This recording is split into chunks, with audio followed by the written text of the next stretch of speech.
I don't really belong in this club, so to speak, because even though my father passed away 12 years ago, but I was 48 years old. So I don't know if I categorize it. So it's a little, I feel a little out of place to be able to speak to people who have gone through particular challenges. But nevertheless, I won't be saying my own words. I'll try to share some thoughts from the Rebbe. And but I will say on a personal note, so obviously my wife lost her mother at 7 years old. I remember when that happened. I was a bar mitzvah boy when it happened in Crown Heights. It was one of the big tragedies here because it was a small community. It was the second day of Sukkot. And but I will say that, and I say this in your honor, that witnessing my wife and her family, she's the youngest of 5 siblings, how they not only coped but thrived and built very healthy and functional and loving lives, that no matter what challenge a person faces, it's very clear that that we have the fortitude and we have the strength inside of us to be able to grow through it, though we may never understand God's mysterious ways. But as I said, I'm a witness. So I see how my wife and her 4 siblings all built unbelievably and beautiful homes. Sadly, I've also seen people who such losses create a lot of trauma and devastation, and they're not so easy for them to build lives. But the fact that Shandi and her family has, I think, is a measure of hope. It means it's possible because God gives us the strength to deal with any challenge. So I just wanted to open that with a few words about that. I remember when my father passed away, it was 12 years ago, as I said, just honored his yahrzeit. And so we sat Shiva. I don't remember anything about the Shiva except one thing. One person told me at the time something very, that till this day, I never forget. He said to me, when you lose a parent, he said it's like someone drills a hole through your heart. It's like this hole that does not go away. And he says it'll never go away, the hole, but it's like a hole in your living room. In the beginning you keep falling into it, and then at some point you learn to walk around it. This I remember, and I never forgot it because it was a very accurate statement. As I said, I was already a 48-year-old man with children and I would say even grandchildren. No grandchildren yet. But nevertheless, we are all children of our parents. And even if a death, whether it happens when you're 5 years old or 10 or 50 or 80, it's still your parent. I'm not going to compare. There's nothing comparable to losing a parent at a young age, because in a sense, like your whole growth has been somewhat aborted. Children deserve 2 parents. And as I said, these are the mysteries that we may never understand. But but nevertheless, as I said, I remember that very vividly, that image. And I'm sure you all can identify with it, that hole. And we learn to walk around it, which means we learn not to forget it, and we don't learn to ignore it, but rather we learn to build a life, even though that's a very big part of us, and there is that vacuum. And I don't even, I will not be in any way presumptuous to think that I can even begin to attempt to experience what you have all gone through, each in your own way, because these things have unbelievable and tremendous impact. So I'm not even going to go attempt that. However, I will say this. One of the things that gave me strength when my father passed away was, I remember when the Rebbe grieved with his wife's passing, the Rebbe Tzachaimushka, and that was in 1988. I don't know if any of you were born yet, probably not, right? Yeah. Anyone? No, nobody was born then. Oh yes, okay. And I remember it very clearly because, firstly, I don't know if you know this, but I had the privilege to work for the Rebbe. I was what's called in Chabad lingo a chayzer and a maniach, which means, a chayzer means someone that remembers. The Rebbe would speak on Shabbos and Yom Tov when there's no tape recorders and no notes, so we had to remember sometimes 5, 6, 7 hours of these talks. And a maniach was the second part, which was to commit it to paper, document it, and publish it. So this is what I did for over 15, 16 years. I did it even before when I was single, and then I continued the work after I got married. And So I had the privilege to have very close access to the Rebbe, and I was able to ask a lot of questions. So I remember 1988, Chav B'Shvat, when the Rebbetzin passed away. It was very disturbing, actually, and shocking even, to see how the Rebbe was so openly grieving. Because, we saw the Rebbe was like a superhuman in the sense where you never saw emotions and you never saw any type of vulnerability. And here the Rebbe was not just being vulnerable, but he was like making almost an effort to demonstrate openly his loss. And I say it because, in contrast, even though I was a little kid and I don't remember this, when the Rebbe's mother passed away, this was in 1964, Vav Tishrei, so then the Rebbe was very discreet and very private, as he was usual, very private. So it was a really strong contrast, because when the Rebbetzin passed away, it was, as I said, as public as it gets.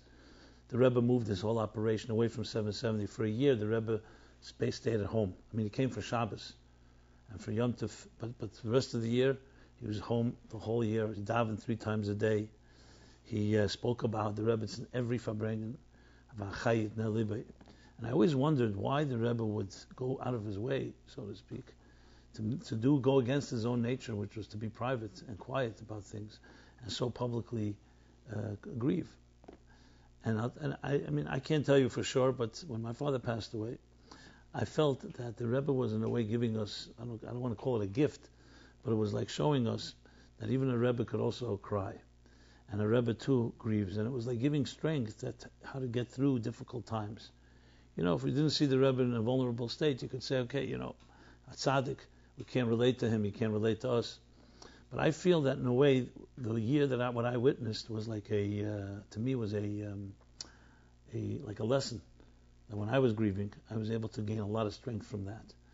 And I'll just share with you one thought the Rebbe said that year, among many, but this was one really dramatic one. It was the Shleishim of the Rebbetzin. So the Rebbetzin, as I said, passed away Chav B'Shvat. So the Shleishim was around a month later, and it was Parsha Parah. It was Parsha Parah. So in Parah we read about the Parah Aduma. The Parah Aduma is the red heifer, that Hashem gives Moshe the mitzvah of the red heifer, that this is the way you purify from Tumas Mes, from the impurity of death. So the Rebbe was talking about death, and he was saying the Medrash.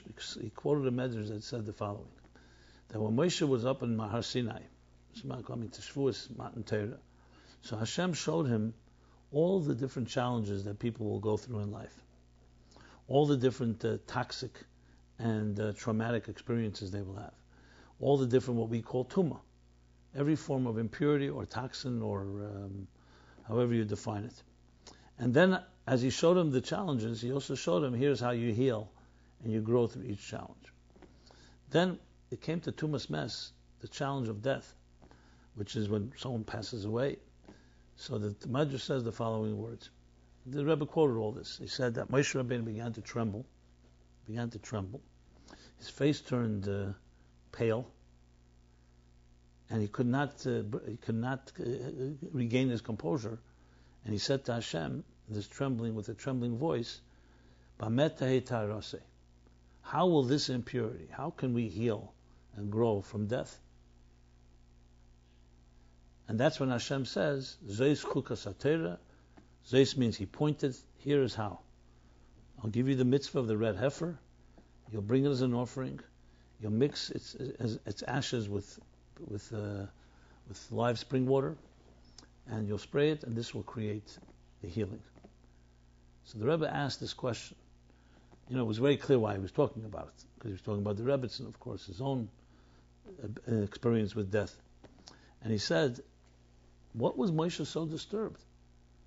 Hashem had shown him all the different challenges life presents and all the ways we solve those challenges. So why suddenly is he so disturbed? Just like Hashem takes, Hashem gives. Just like Hashem can take a life and someone passes away, Hashem can teach us how to heal from it. Why was Moshe so disturbed? And the Rebbe went on and on, elaborating on the question. He says, Moshe Rabbeinu learned Chassidus, and he learned all the answers that you find in the Torah for losses, and he understood the concept of Yuridat Tzedek Aliyah, which means every descent leads to a greater ascent. and he understood that that God has the power to transcend all challenges and can give us strength even in pain. The Rebbe went on and on and on, and it was clearly he was talking about himself as well, as a Moshe Rabbeinu of our generation. And he said, so what Moshe was, so he understood it all, but the Rebbe said these words, I'll never forget it. He said, all this was in the mind. It was all in the intellect. It was theoretical. However, the pain of death is an emotional pain. It's not nothing to do with theory. And that's when Moshe Rabbeinu, so to speak, lost it. He began to tremble and became ashen and pale. Because it was not about explanations are all very nice and good. The challenge is emotionally he could not handle it.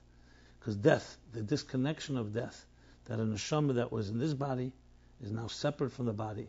For Moshe, that was impossible for him to understand how one could heal from that. Because to him it demonstrated, like in a sense, that God separates himself from us, because the neshama is God's soul that he gives each one of us, and death is there's a disconnection. Yeah, he understood the neshama continues on his journey, the Rebbe said all that, but the disconnect he could not handle. And that's why he needed Moshe, Hashem himself to console him and say, even that can be healed. This is the Rebbe's words. So it was like very, I would say, it was actually very, I don't even have the right words, it was very unusual that the Rebbe would speak this way, because he was not looking to, as I said, to explain things. He was specifically, so-called, being vulnerable and saying there are things we don't understand, and even Moshe Rabbeinu himself could not handle it. And the Rebbe, as I said, was speaking about it himself.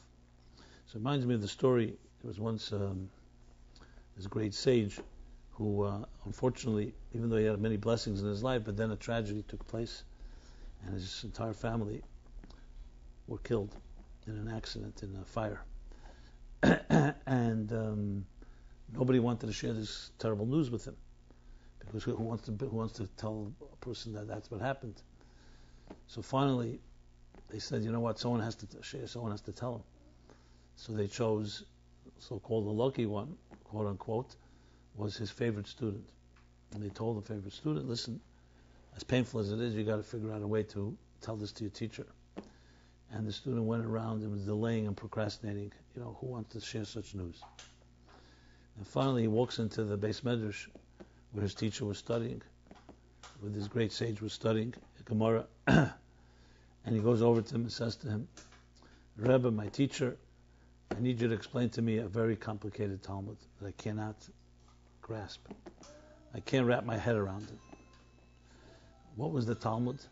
He opened up a Talmud in Brachos, the Gemara, the first tractate, where it says the following, that just as you thank Hashem for the blessings in your life, you have to also thank Hashem for the curses in your life. He says, how could we equate the two? A blessing is a blessing. You thank God for a blessing. But how could you equate a blessing with a curse?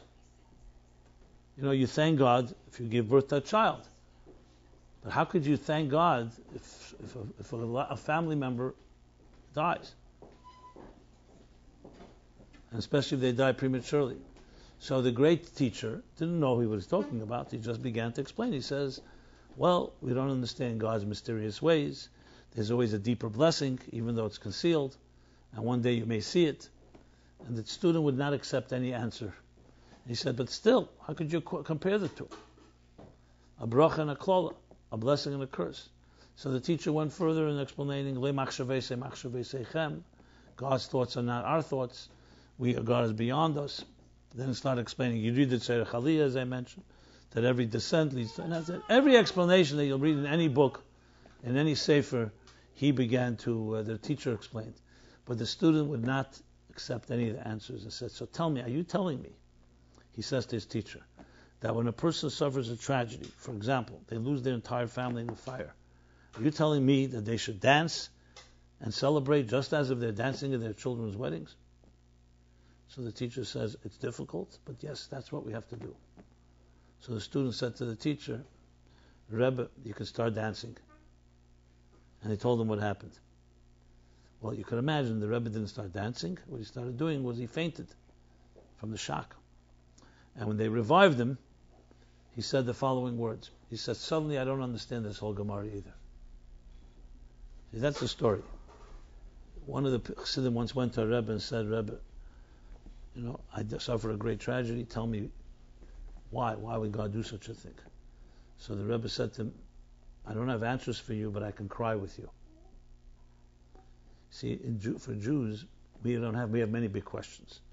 No one will ever explain how 6 million Jews were murdered and massacred in such a inhumane way. And Hashem watched. The Hashem that we call the merciful one, the kind one, the compassionate God, watched 1.5 million children, innocent children, be burned and go up in smoke in the crematoriums in the concentration camps. Nobody can understand such a thing. One Rebbe, the Belzer Rebbe, I think, he says, even if God wanted to give me an answer, I wouldn't want to hear it. What kind of answer is going to be satisfactory? I just saw a letter from the Rebbe. If you want the letter, Shane, you could pass it on later. It's a letter to a Holocaust survivor. And the Rebbe writes to the Rebbe, it's a 3-page letter it's in English, Dr. Greenblatt. And he asked the famous question, why did God do such a thing? Or why did God allow such a thing?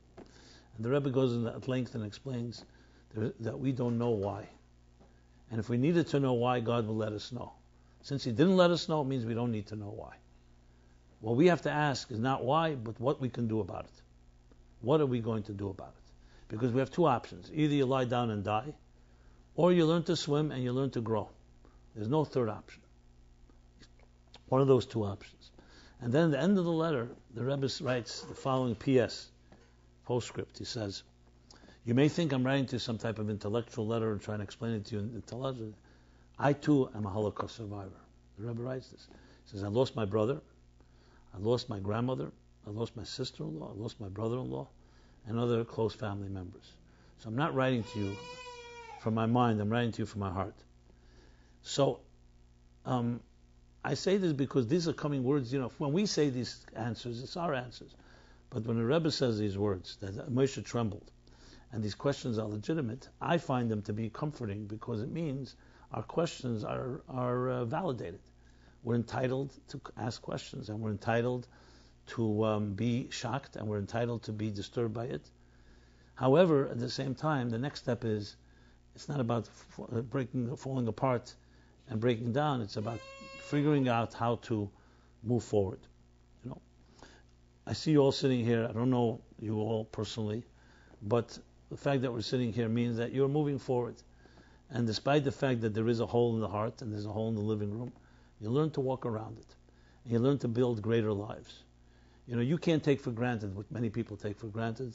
People grow up with parents and everything is going well, we take for granted those blessings. The fact that you, in some way, some part of you was uprooted in a very deep way, in a way gives you the opportunity to become a very different type of person. It's filled with a lot of pain, but it's also filled with a lot of opportunity. And I'm not explaining, I'm making it very clear, this is not an explanation to what happened. I'm not going to explain something that Moshe Rabbeinu couldn't explain, and not the Rebbe couldn't explain, and nobody can explain. But we can talk about what we can do about it. And I've seen people who suffered tremendously, and far more than we'll ever suffer, and they learned how to build and rebuild. When Rabbi Lau, he became the chief rabbi of Israel. So before that he was the rabbi of Netanya. And he came to visit the United States. The first time was in 1974. It was right after the Yom Kippur War. So I don't know if you're familiar with the history, but as opposed to the 6-Day War, which we're now honoring its 50th year, which was euphoria and it was a miracle, the Yom Kippur War was a very different type of war. There were thousands of Israeli casualties. Israel was very arrogant, and it was a war that in the beginning was not good, and it took weeks. It finally, thank God, turned around. But the mood in Israel after the Yom Kippur Milchama war was very, very depressed. People were very down, very demoralizing. Even though the war was won, but it was at a great cost, both physically and emotionally, and so on. So Rabbi Lau was by the Rebbe in Yechidus here, 770. And I heard the story straight from him. He said to the Rebbe asked him and said, what's the mood in Israel? What are people were saying? So he said the mood in Israel is everybody's asking, "Ma'iyeh," what's going to be? It's very depressed, and people are very, very lost and confused. And everybody's asking, what is going to be? This is the way he tells the story. He says the Rebbe grabbed his wrist, like that, and the Rebbe said to him, Rabbi Lau, in Yiddish, he said, by Jews we don't ask what's going to be. We ask, what are we going to do? Not ma yiyeh, but ma naseh. Nicht was wird sein, but was geht man tun. What are we going to do? Now, they think these are just not semantics. These are a key different attitude. Remember, the Rebbe himself suffered greatly. He had not seen his father and lost his father. The Rebbe left Russia in 1928. And after that, he would never see his father again. So the Rebbe suffered greatly. This wasn't just words. And yet the attitude is always not what will be, but what are we going to do? My father suffered a stroke. By the way, there's a picture of my father. There's a picture of Shendi's father right there. The one on the right is my father, Shendi's father. My father suffered a stroke in 1989, Rosh Hashanah Tov Nun. It was in 1989, September 89. It was a mini stroke. But he ended up in the hospital for Rosh Hashanah and for Yom Kippur. And so those years, as you know, Erev Yom Kippur, the Rebbe would always give lekach, the honey cake. But in those years, the Rebbe was not giving anyone because there were too many lines. So the Rebbe gave it to certain people. But he called me to give me honey cake for my father. My father was in the hospital for Rosh Hashanah and Yom Kippur. And the Rebbe gave me honey cake, a piece of cake, and said to me, you speak Yiddish, any of you? Understand Yiddish? I'll say it in Yiddish, then I'll translate it anyway in English. But it's just to give it to you in the original. The Rebbe said to me, he said, give your father this honey cake, and sag him, as b'shas hat verendik in the shlichus in Spital, that min von dort nach reis lassen. Tell your father, and the Rebbe said this with a smile, that when he finishes his shlichus, his mission for which he was sent to the hospital, they'll release him. So good. I took the cake, I went to the hospital, and I gave it to my father. And, interesting way. My father was in the hospital because he had a stroke, not because he was on a mission. You would think, right? No one goes to hospitals for missions. You go to a hospital because you have no choice. It's not exactly a place you like to spend time. And so I came there. I remember I gave my father the cake and told him this is what the Rebbe said. And my mother, who was there, she started running around and started doing mivtzayim. My father said, it's not your shlichus, I'm the shlichus. You're just visiting me. You're my wife. So my father, I don't know what he did. He spoke to doctors.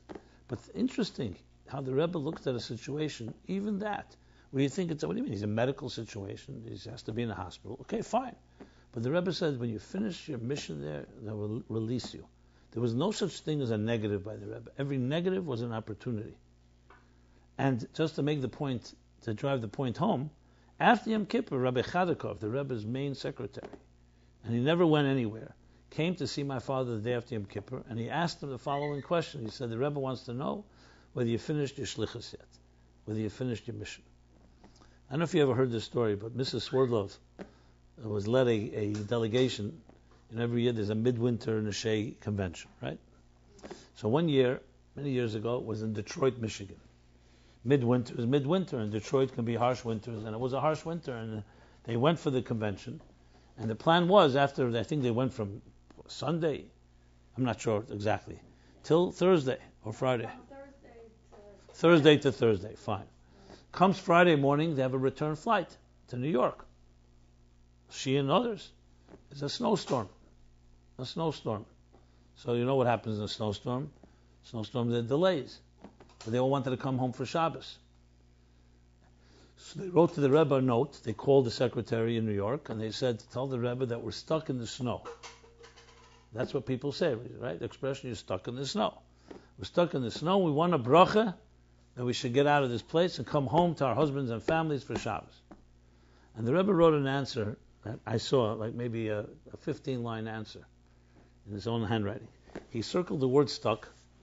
I'm not going to tell you the Hebrew, the way the Rebbe wrote it, I'll just translate it. The Rebbe circled the word stuck, and he said he never heard that a Jew is stuck anywhere. Everything's Ashgacha Pratis. And I'm sure you know about Ashgacha Pratis. And I'm sure you talked about it by the convention to all the other women. The only thing you forgot was to apply it to yourself. That everything is divine. What do you mean stuck? You're not stuck. If you're there, that means there's a reason you're there.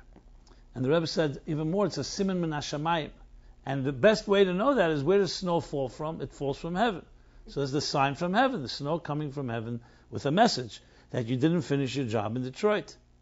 And the Rebbe said, therefore, instead of thinking you're stuck, figure out whether in the airport or on the way to the airport or back in the city, things you haven't finished, you didn't finish your job in Detroit. And when you'll finish your job, you'll be able to, the snow will stop and you'll come home. Which is what happened. But they did, I don't know what they did exactly, but I'm sure they filled the time well. They were there for Shabbos, they couldn't get back. And on Sunday, they wrote to the Rebbe, and the snow stopped, and they're coming back. So the Rebbe wrote back, so clearly you finished your shlichus, and now you can come back. This is an attitude. I know it sounds humorous, but if you think about it, and you apply it to your own life, it's a tremendous lesson. There's no such thing as being defeated. There's no such thing as impossible. There's no such thing as no. Everything can be accomplished. Now, sometimes it comes easy, and sometimes you have to find roundabout ways and detours and do it. We all love to not have a snowstorm. We wouldn't love to have. My father didn't have to have a stroke, but that's God's mysterious ways. As I said, that we will never understand. We will never understand many things in life. Why were you and I born in the 20th century, 21st century, and not in the 19th century? You have an answer? I have no idea. Why are we born, some of us in New York, some of us in other cities, and why we live here, why we live there? Why we were born to certain families, and including why certain things happen in our lives that we would have rather did not happen. These are questions you'll never understand. We're all dealt with a deck of cards. The question is what you're going to do about it. The winners and successful people never say, "Oh, I wish my life was different." The Rebbe Chaim Mushka was once asked by somebody, what was the best time of your entire life? She was already an 85-year-old woman, and she had gone through so much in life, and many good times and many difficult times. So they asked her, what's the best time of your life? You know what her answer was? Right now. And if you asked her that question 30 years ago, she would have answered exactly. That's how winning people and healthy people think. They never think, I wish it could have been like that, I wish it could have been like that. They say, here's what I have right now, how am I going to use it for the best? If the Rebbe taught us anything, it was that. Now, just to give you just a small example, the Rebbe became Rebbe in 1950. So I think you all know 1950 was 5 years after the Holocaust, 5 years after World War II. Now, you don't need a lot of imagination to understand what kind of world it was then. You're talking about 1945 when the war ended. Besides the fact that 6 million Jews, 6 out of 18 million Jews were killed, completely killed. You can imagine how many were left homeless, without parents, without children, without husbands and wives. I heard from people, they roamed Europe, they didn't even know where to go. They couldn't go back home, there was no home. Some people thought there were no Jews left. So this was the mood in 1945. The Rebbe becomes Rebbe 5 years later. So who's he dealing with? Who's the Rebbe speaking to? Who's the Rebbe speaking to? To a bunch of refugees who don't speak English, who don't have parnasa, who are just coming over from the other side of Europe. Complete nightmare. So you would think that most people, you know what? Let's console each other and comfort each other and have sympathy for each other. No. The Rebbe's attitude is going to change the world. Now, at the time, I can tell you right, many people thought the Rebbe was completely not realistic, living in fantasy. But the same thing happened 10 years earlier, when the Frierdiker Rebbe came to America. I'm always blown away by this story. 1940, the Frierdiker Rebbe comes to America. I don't know if any of you ever seen the videos. They have a video of the Frierdiker Rebbe going off the boat. You know how he's going off the boat? Not with his feet, in a wheelchair. Because he had already suffered from different problems, and he had MS and many different other stuff. Coming off a boat after a 12-day ordeal, and not just an ordeal. It was the last boat they miraculously basically escaped Europe. 1940 is the middle of World War II. Frierdiker Rebbe basically got out of Latvia, very, very difficult, through Sweden, and ended up on a boat, leaving behind, unfortunately, Jews that would be killed. Frierdiker Rebbe gets off the boat, so obviously everyone thought he's not well, Frierdiker Rebbe physically, that he probably wants to rest. They took him to the Greystone Hotel in Manhattan. Him, of course, his wife, the Rashag, his wife, the people, the entourage that came with the Frierdiker Rebbe. Frierdiker Rebbe says, no, he's not going to rest. He wants to say a few words. Now, because I was so taken by the story, I decided I'm going to double check with the actual witnesses who were there in that room. There were around 20 people in the room in the Greystone Hotel. And the Frierdiker Rebbe began to speak. I heard it from Rabbi Groner from Australia, and from Rabbi Folgerman, a few other people, Rabbi Baumgarten. And here's what they said. The Frierdiker Rebbe began to speak. And he spoke as if he was speaking to millions of people. Not 20, millions of people. And he said, I didn't come here to save my own life. I didn't come here to run away from Europe. If it was my choice, I wouldn't have left. I came here because God sent me here. And God sent me here for a mission. And the mission is to show America is nicht anders, America is not different. And whatever the world, the Jewish world we had back then in the shtetl, we're going to rebuild and make America. And one day we're going to have little boys running around with tzitzis, and women wearing shetels, and people keeping Shabbos and eating kosher on the highest standard, exactly as it was in the old home. And he went on a little more about that, was the gist of it. And he spoke with a whole confidence, like as if he's speaking to millions of people. So this was pretty, everyone was like taken a little by that, the Rebbe Frierdiker Rebbe speaking that way, and he's sitting in a wheelchair. Some people had questions whether this is realistic. So here's the next part of the story.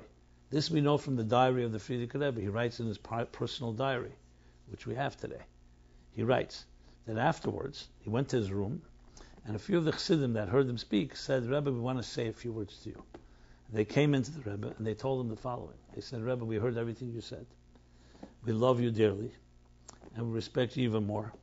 And because we respect and love you so much, and your father, your holy father, and your holy grandfather, and your holy great-grandfather, all the way back to the Alter Rebbe, because we respect and love you so much, we need to tell you that what you said is very admirable, but just not reality. This is not happening. This is America. It's a different world. And they were saying it out of care. They didn't want the Rebbe to be disappointed. So you should lower your expectations.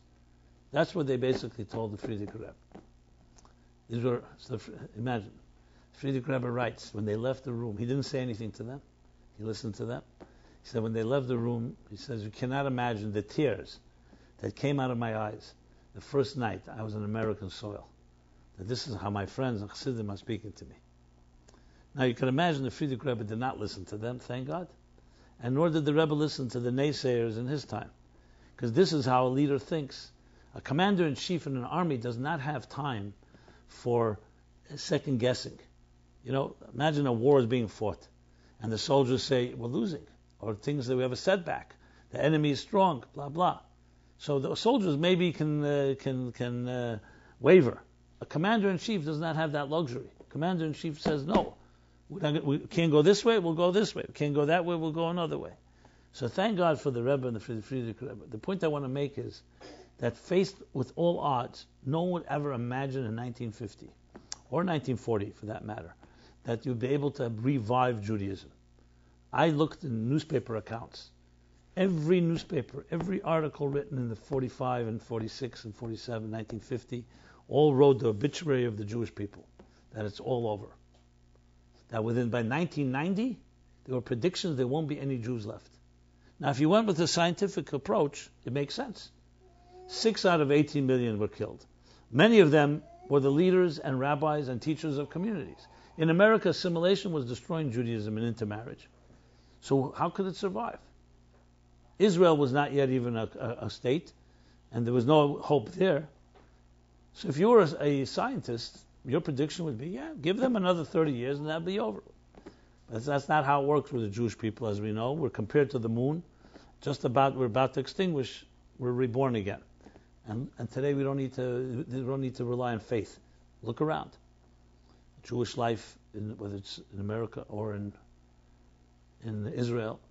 Look at the former Soviet Union.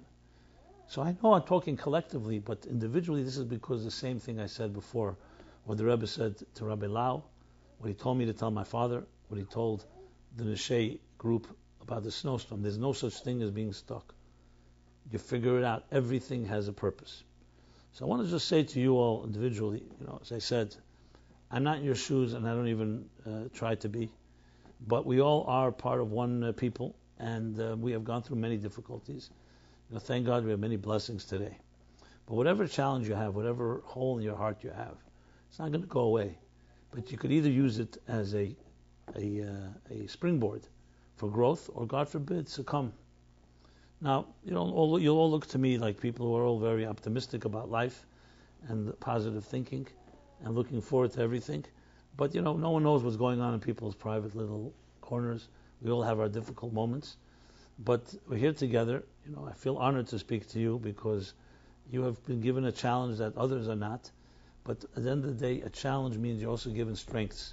You can be a living role model and example of what it means to deal with a challenge and show how we become greater because of it. I don't know who it was that said this. Maybe it was Eleanor Roosevelt. Maybe it was not. They say that a woman is like a tea bag. You don't know how strong she is until you put her in hot water. Now, why they say it about women and not men, that sounds like a sexist statement to me. So be it. Because men just cry that it's too hot. It's hot, hot, hot. I don't know. Are you all married? Any singles here? Huh? Some and some. Some and some. So those of you that are married, and hopefully with healthy marriages and with children, some of you have children as well. I see one person with a child right here. Great. That's for sure. So you see how you can build a beautiful life. And for the rest of you that are singles, Hashem should bless you that you should find your soulmate when the time is right, and use the challenges that you've gone through to be, as I said, a springboard, a catalyst for real growth. Because you could achieve unbelievable things, honestly, more than others can. And again, this is not some type of patronizing or saying a reason why things happen. No, I have absolutely no reason. I would rather tell you all that nothing negative should have ever happened to you or to anyone in this world. Hopefully that would be the case. But after the fact, we do not know the reasons, but we know one thing. Everything is an opportunity to become greater people. And especially Chassidim and Shluchim of the Rebbe, Shluches. We have a living example, as I mentioned before. The Rebbe himself demonstrated with his own life. The Rebbe had a lot of difficulties. The Rebbe and the Rebbetzin were not blessed with physical children. And yet the Rebbe made all his children his children. He turned a whole community, a whole world upside down. And the Rebbe saw all children as his children. Not physical children, but he turned it into a positive. And that's how we have to take an attitude, that there is no really room for despair or demoralization. It's always positive. When my mother-in-law, who was not my mother-in-law yet, passed away, Shani was 7 years old. She was the youngest of 5 children, the oldest being, how old, 15? 16, Sarah Lieberman. So the Rebbe, my father-in-law, it was 1969, Sukkot, the second day of Sukkot, I mentioned that. I don't know, have you ever told them your story? Yeah.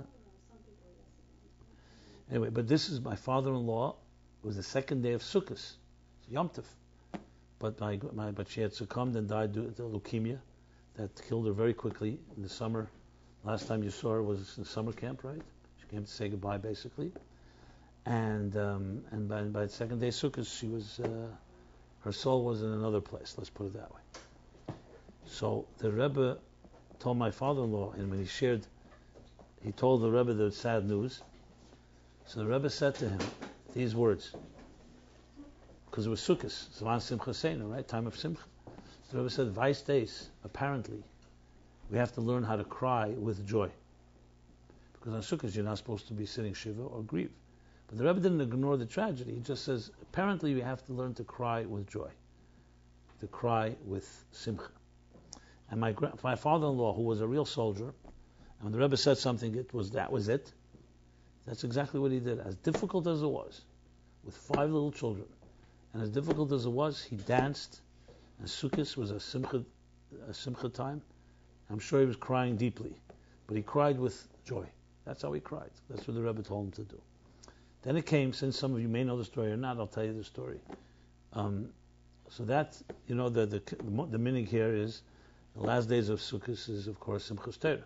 Shmini Atzeres Simchas Torah. So the the night of Shmini Atzeres, the night of Simchas Torah, the second night, the Rebbe would have a Farbrengen at around 9 o'clock, 7:70. The Farbrengen would end around 12 midnight, and around 1 a.m. would begin Hakafis, begin the dancing. But the minhag was also that people would go to shuls, like a talucha. They would go to shuls all around to be mesameach others. My father-in-law, exactly as the Rebbe had instructed, took his children with him to a shul in East Flatbush. And he danced and danced and danced.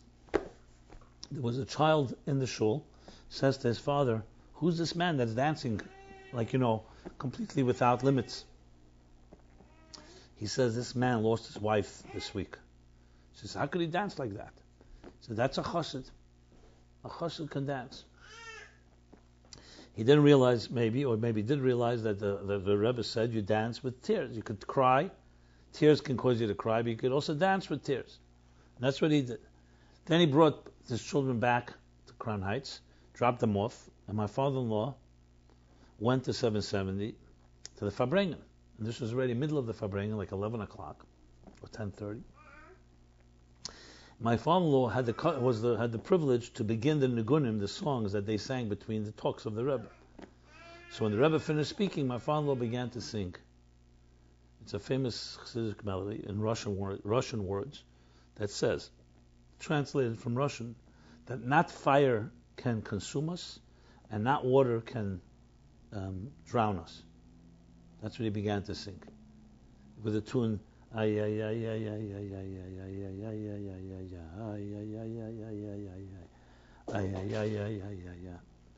the Rebbe saw that he began the song, he gave a look at him, and I heard this from many witnesses who were there, and the Rebbe pushed his chair back to the point it fell on the people behind it, and jumped up and began to dance. And this is, I've heard from many people, the Rebbe never danced like he danced that song. And looking at him, and the whole place danced, and everybody understood what the dance was about. A dance just to simply, I guess it was a healing type of dance from all this terrible tragedy. It was a small community, Crown Heights, in 1969. So it was a few hundred families here. So it was like, every tragedy is a tragedy, but this was very acutely felt. And, the story's not over. This is 1969. Fast forward sometime in the 80s. So we know the Rebbe established Tzivus Hashem in 1980. Tzivus Hashem. A phone call comes one day, a few days before Sukkot, to Tzivus Hashem. And there was a guy on the phone, and he says he has a request. He wants to sponsor a Simchas Torah celebration for children who have lost their parents. Okay, how much you want to spend? Whatever it takes. As many children you can put together. Being that it was an odd request, so this person passed on the phone to Rabbi Binyaminson, who asked this guy, I'm happy to do it, but why would you want to do that? What's the reason behind it? He says, well, let me tell you. Around 15 years ago, I was a little boy in a shul in East Flatbush, and a man came into the shul, Simchas Torah night, and he had 5 little children with him, or I'm not sure if he had them all. Did he have them all? And he was dancing and dancing, and I asked my father, who's this man that's dancing? And he said, this is a man who lost his wife. So how can he dance like that? He just lost his wife a few days ago. He says, that's a chassid. I never forget this memory. It was etched in my memory, and I made the decision that one day when I'll be of means and I'll have the ability, I'm going to make sure to create such a simcha for children, just like this man did that for his children and for the community. So it all comes around. You hear a story like that. And all because of that type of strength. So again, we don't know why things happen, but we know that we can do things about them and things that could make a tremendous impact on other people.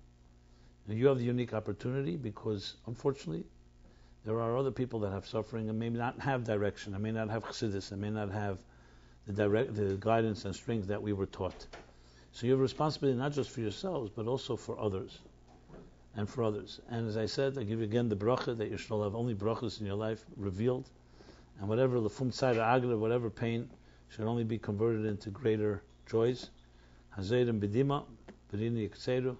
When you sow with tears, you then reap with joy. And Hashem should bless you all that all the challenges should be turned into brachas, and bekaru mamash should all be reunited with our loved ones, and the fullest sense of the word, and with the Rebbe and all the Chassidim of the Rebbe.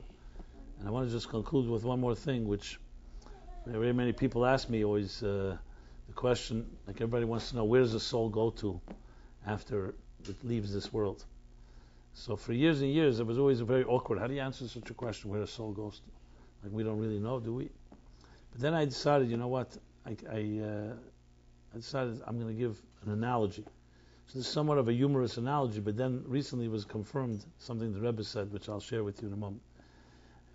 So I tell people who ask this question, especially if they suffer a loss, I say, look, imagine a conversation, a dialogue between electricity and a refrigerator.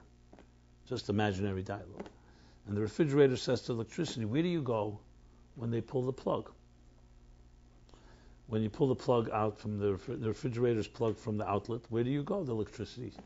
The refrigerator is asking the electricity. And electricity, of course, is incredulous and says, what kind of chutzpah is that? You're a little box. They just invented you 100, 200 years ago to refrigerate food. I've been around long before you've ever been. What do you mean where I go to? I go back where I always was. I was not confined in your little box. I go back to a place that's beyond time and space. So when you think about it, we think in terms from our perspective. We think we are where it's at, so we wonder, where does the soul go to? You learn a little Chassidus, you realize the soul is like electricity. It doesn't go anywhere. It's just not any longer confined in this box called the body. Now, I'm not suggesting that is a positive. Obviously, it's sad because we want to see it in the box too. But we have to remember that the neshamas don't go anywhere. They're exactly here. We can't see them, but they can see us. So here's the final story I want to share with you, at least for now, and that is Rabbi Groner told me this story. Rabbi Groner, the Rebbe's secretary. In 1962, the Rebbe said to him, I want you to begin, anyone who sends me a letter, I want you to mark down their name and address and make index cards and create like a database. Then there were no databases. It was a Rolodex, whatever it was. And just I want a record of everyone who writes to me. I want to have their name and their address and their contact details. Okay. And at the end of the year, I want to make sure, the Rebbe says, to send everybody a Rosh Hashanah letter, which the Rebbe did those years. So that's what he began doing. He started building these index cards. It came after Shavuos, and the Rebbe told Rabbi Groner, now start preparing letters so we could send them out in time that everybody will receive for Rosh Hashanah. So he began to type up, the Rebbe had a form letter, and the Rebbe then would later sign them all. So after Tisha B'Av around, or after 3 weeks, 9 days, the Rebbe began to sign these letters, so they should be able to go out by Elul a month before Tishrei.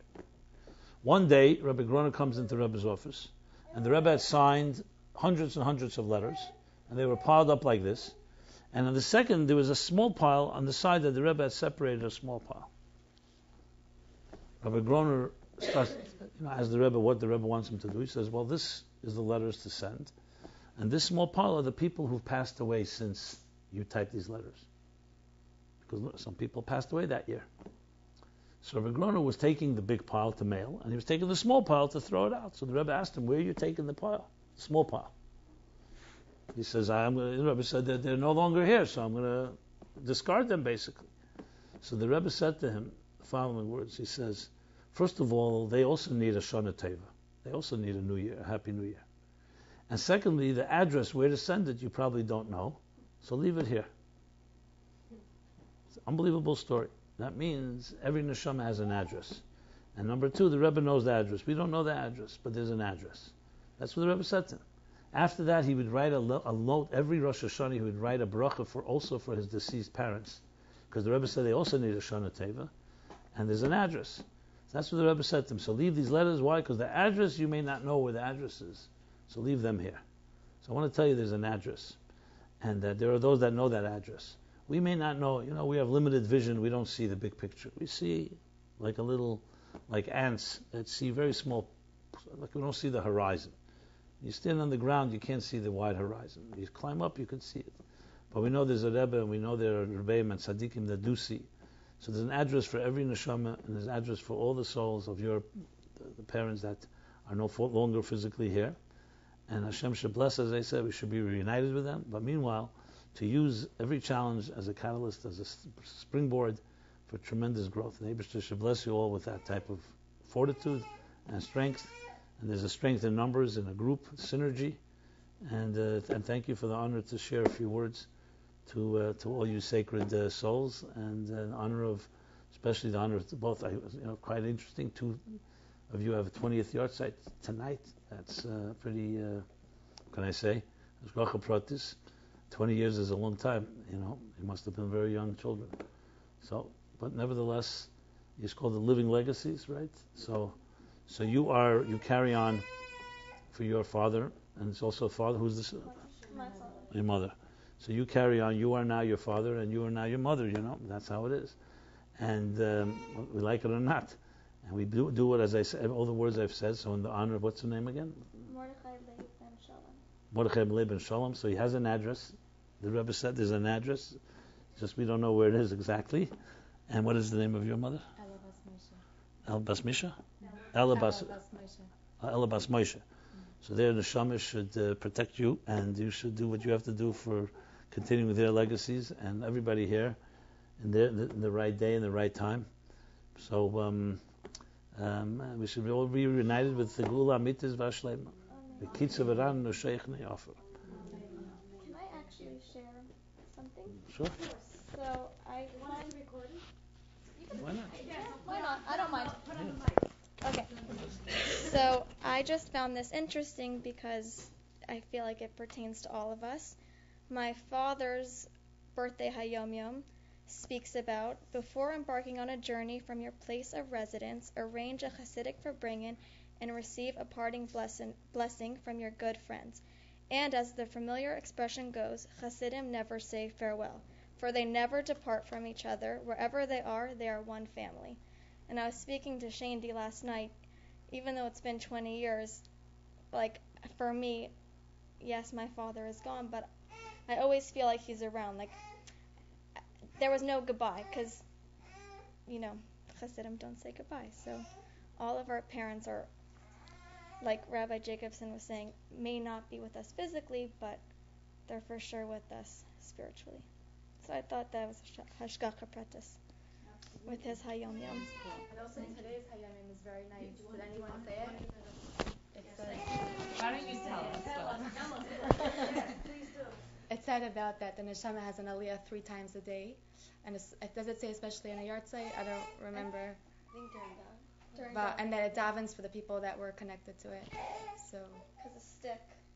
Something about a stick. The stick is tomorrow. Right. That it falls down to it. Well, it's my mother's yard site, so I know it. Yard site is tomorrow is what, Rosh Chodesh? Yeah. Also Rosh Chodesh Sivan. Wow. Yeah. Rosh Chodesh Sivan, of course, is the day when the Jewish people came to Mount Sinai. Vayichan Sham, Yisrael Neged Ahar.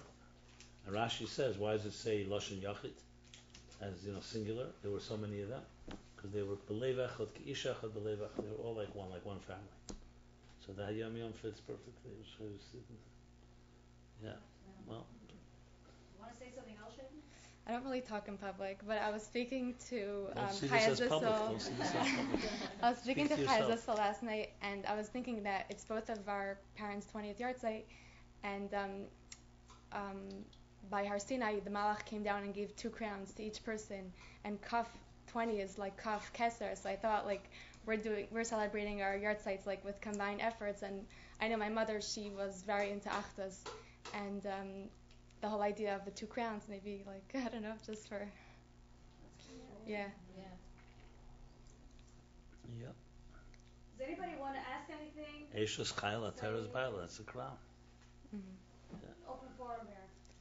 Do you need me to be here? You want me to? You want to have a private session? Huh? We eat in private, yeah. If you have any questions, feel free to ask. If you have any questions, if not, you can continue your farbrengen, and I'll move on. Okay, good. You want to stop it? You want to leave?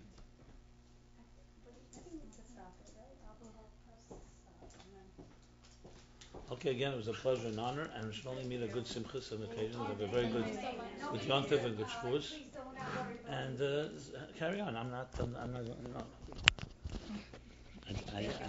I'm the keynote speaker, so that was.